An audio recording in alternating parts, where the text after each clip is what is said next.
Здравия всем слушателям, подписчикам моего канала. В этом видео мы продолжим собирать новые факты, которые доказывают, что Тартария — это славянская империя, которая раньше существовала по всей земле.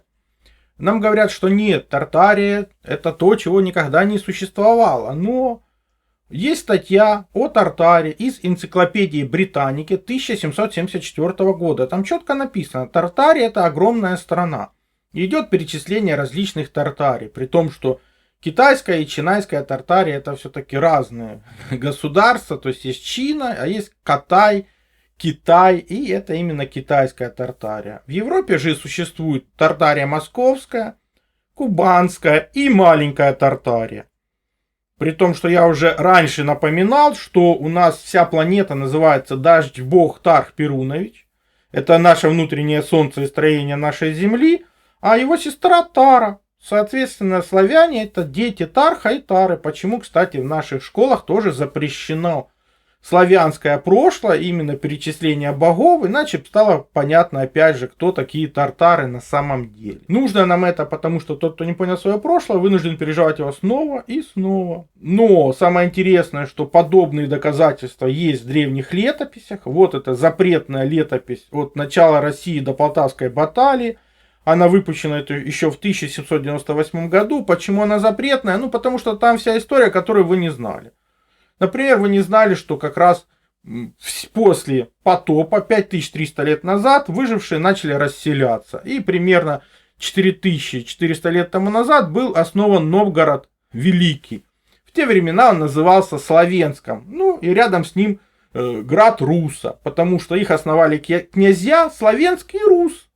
А они как бы потомки скифа. То есть здесь прямые доказательства того, что славяне жили давным-давно. Они существовали как основной выживший народ после Ноевого потопа. И потом расселялись, занимали освободившиеся земли. Ну, мы это уже рассматривали. Посмотрите в предыдущих видео. Здесь же нас интересует, что Словенск Великий был основан примерно 4400 лет тому назад. Через 313 лет они были вынуждены покинуть свое место жительства, потому что был гнев Божий, мор, разные там катаклизмы, которые заставили их расселиться по островам, перейти за великие горы. И так они расселялись и достигли реки, которые назвали своими именами. Обь и Лена. Сейчас я вам покажу, где же эти реки. То есть это действительно в Сибири, фактически весь Дальний Восток современной России. А красная стрелочка показывает, откуда они ушли. То есть они заселили как раз все эти обширные территории. И произошло это более 4000 лет назад. Наука об этом прекрасно знает, потому что вот перед вами Лев Константинович Ивановский. Он раскапывал 6000 практически курганов в Ленинградской области и отмечал, как бы собирал эти находки. То есть тысячи курганов действительно подтверждают, что там когда-то жили скифы. Самым древним курганам, ну, по мнению ученых, не более 6000 лет. То есть, опять же, археология подтверждает письменные источники. Если же посмотреть эти материалы по археологии, когда раскапывали курганы, то мы увидим, что там огромное количество так называемых торков, которых мы еще знаем как шейные гривны. То есть это один из элементов, которые носили воины-скифы. Либо на шее, либо как раз на руках, ногах. Соответственно, в 19 веке так называемые ученые придумывали с этого предмета обихода скифов целый народ и назвали его тюрки. На самом деле это предмет обихода скифов, который в определенное время назывался торг. То есть, опять же, это награда за воинское служение. Как раз награда за воинскую доблесть, за высокое положение воина, ну и так далее. И, соответственно, в этих тысячах курганах, которые были раскопаны сейчас в Ленинградской области, которая называется, они подтверждают, что вся эта область когда-то жила одной жизнью вместе с Сибирью. И об этом мы видим у Василия Марковича Флоринского. Он пишет про первобытных славян по памятникам их доисторической жизни. То есть доисторическое — это более 2000 лет тому назад. Напоминаю, что так называемая сегодняшняя наука славянам разрешает появиться только в VI веке, и то на Дунае, прекрасно зная, что наши языки индоевропейские, то есть идут из Индии изначально, из Сибири. И вот он тоже собирал как бы и в Сибири материалы, исследовал музеи, сравнивал как раз Минусинск, Тобольск, Омск, Семипалатинск, Тюмень. И что он видит, что сравнивая эти находки предметов с такими же в южной и северной части России, нельзя было не отметить, что они идентичные. Когда-то Западная Сибирь и почти вся остальная Россия жили некогда одной и той же культурной жизнью. Это были не какие-то бродячие племена, это был оседлый образ жизни, города, металлургия. И он это все находит и доказывает. Плюс после того, как были найдены находки Трои, он показал, что это действительно в принципе одна и та же культура. То есть здесь мы действительно в предыдущих видео рассматривали этот аспект. Действительно все эти троянцы, хеты, греки, это одна и та же славянская культура, которая и легла в основу так называемых великих культур, греческой, римской, других, и забыли просто, что в основании фундамент идет только из славянской культуры. Но это можно посмотреть в предыдущих видео моих. Также есть подобные находки, когда опять же в Сибири находят подобные изображения, которым 2400 лет. Там изначально были изображены белые люди, но потом эти изображения кто-то в средние века корректировал, придавая им другие, мягко говоря, черты лица.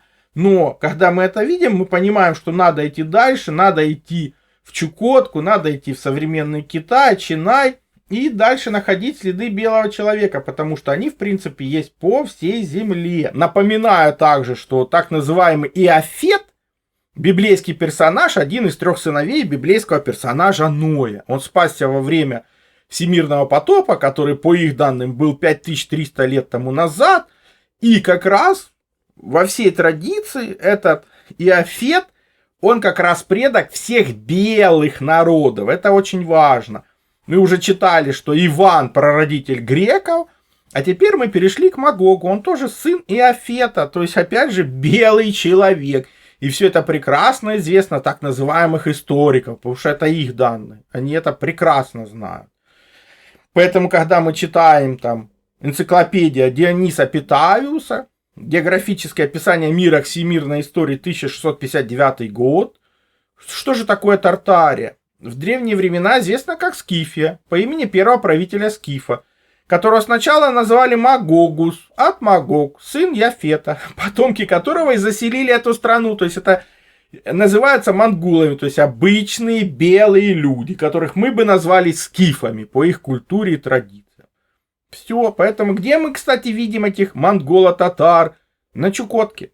Ну, там города, там река Тартар, там захоронение царей как раз в пирамидах, они же курганы. То есть все это есть. Почему эти курганы еще очень долго грабили во времена Петра и далее. Ну, куда делось это золото, это уже отдельный вопрос. Мы продолжаем исследовать этот вопрос, находим каталонский атлас, 1375 год. Что мы здесь видим? Что синенькой стрелочкой слева показаны эти трубачи. Кстати, показано, что сюда доходил Македонский. Он построил какую-то крепость, которая монголо-тартар заперла там, что они не могли выйти. Смотрим справа как раз карту Келлера. Мы видим этих трубачей. А ниже что мы видим? Крепость Унхама построена для защиты от нападения тартар. Может, как раз этой крепостью и хотели запереть тартар. Ну, что читаем ниже? Правитель этого региона происходит из рода царя Унхама, известного сейчас как пресвитер Иоанн, за потомков которого великий хан выдает замуж своих дочерей. То есть, опять же, этот регион называется Унг и Магул, или Гог и Магог. То есть, как мы смотрели, Магог — это сын Афета, то есть белых народов. То же самое, например, пишет Марко Поло. Тындук, область на восток, главный город Тындук. Царь здесь из рода попа Ивана, и сам он поп Иван, зовется Георгием, правит от имени великого хана. Но не все, что была у попа Ивана территория, только одной частью. Потомки его жили тут же, и тот же Жор из роду попа Ивана, шестой государь после попа Ивана. То же самое место, что у нас сейчас зовется страной Гог и Магог, а здесь Ун и Магул. А это тартары. Так а где это? Это весь Дальний Восток современной России, Чукотка, вплоть до Китая. Поэтому нам не стоит удивляться великому хаму в атласе Азии Николаса Самсона 1653 года, где он обычный белый человек. Он император Тартарии, могучий суровый правитель, очень богатый, который продал кому-то часть Китая, не путать с Чинаем. Нация Тартар исходит от страны, именуемой Великая Скифия, которая некогда владела Третью Азию, множеством земель в Европе, включая Сарматию. Азиатская Скифия же включает в себя провинцию Сирик, то есть Шелк, а также Катай и Чагатай. Справа как раз карта 16 века, где мы видим, что они знают про Южный полюс, про Северный полюс, как про родину человечества.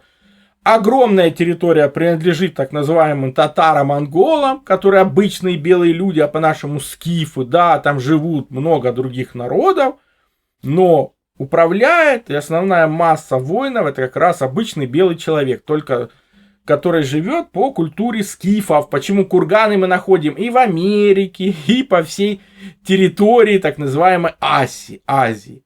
Но здесь нет ничего удивительного, потому что мы уже читали эту книгу, что когда первые россияне добрались там в 17 веке до Чукотки, то вот что они открыли. В земле твердой, которая противолежит земле Чукотской, есть народ, который множество соответствует россиянам. Не только бородой и деянием, но также и работами, которые они делают и продают чукчам. Почему это так? А все очень просто. Мы опять же в этой книге, а это первое основание универсальной истории от сокращения до хронологического пользу обучающего российского дворянства. Мы читали там что? Какие перемены произошли в северной части Америки. Скифы пришли в Америку от севера, разорили все, что финикийцы здесь завладели онной землей. То есть это как раз в районе как раз примерно Кубы. И выгнали финикийцев. Финикийцев выгнали 3000 лет тому назад. Скифы. Опять же вам об этом никто не расскажет. Ну и на 17 век прекрасно существуют подобные карты, где огромное количество городов обозначено именно со стороны Тихого океана. Почему? Основной торговый путь с Тартарией. И мы видим кораблики, которые ведут торговлю. То есть карта Артелиуса Абрахама, 1570 год, огромное количество городов. И в Северной Америке, и в Южной. Потом они все погибнут от глобальной катастрофы. Но будет это примерно через 100 лет. Опять же, нас не должны удивлять подобные картинки, где мы видим пирамиды в Мемфисе, штат Теннесси, пирамиды, курганы. Кто это все строил? Ответ простой. Скифы. Индейцам это было неинтересно. Хотя те же индейцы, генетически они тоже из Сибири. Просто вышли оттуда много тысяч лет назад. Опять же читаем энциклопедию. Первым из великих ханов или императоров Тартарии был Чингис. В 1162 году он изменил имя Скифию на Тартарию. Пятый после него был Тамерлан или Тамир-хан. Во времена правления его монархия была на самом пике могущества. Как раз перед вами картинки показывают Чингисхана и Тамерлана. Обычные белые люди, скифы. Ничего нового. Уже прошло 9 лет, как я это показывал. Все в интернете доступно, открыто, берите и читайте. Ну, можно почитать подобную книгу, которая, в принципе, все, что тут было сказано, подтверждает. В 17 веке выходит книга Мартина Мартиниуса на латыни под названием «Тартарика» или «Завоевание самой великой и самой известной китайской империи тартарами». Начинается история захвата Китая, самая древняя нация тартар в Азии, которая была прародительницей многих народов. Ну подождите, ведь это те же самые скифы. То есть под это описание подходят скифы. Именно они были прародительницей многих, в том числе белых народов, эти потомки Иофета, которые распространились на гигантские территории, которые мы показывали в предыдущих видео, рассказывали. И то же самое мы читаем у отца Марени, который в 1655 году утверждает, тартары непрерывно ведут войну с китайцами, они чинайцы правильно называются, уже на протяжении 4340 лет. Есть что-нибудь у вас в учебниках про это? Ничего. И что же он там дальше пишет? В 1280 году тартары стали хозяевами Китая, и тогда род Иванов. Кто эти Иваны, науке неизвестно, и сами Иваны давно забыли это родство, соответственно, стали удобрением для других народов. Но не в этом суть. Суть в том, что написывают, что эти Иваны правят там 89 лет. Потом они как бы что-то теряют, и в 1645 году тартары под предводительством короля, который называют великим ханом, вновь захватывают Китайскую империю, где татарский род царствует там по сей день. То есть у вас об этом в исторических учебниках примерно ничего.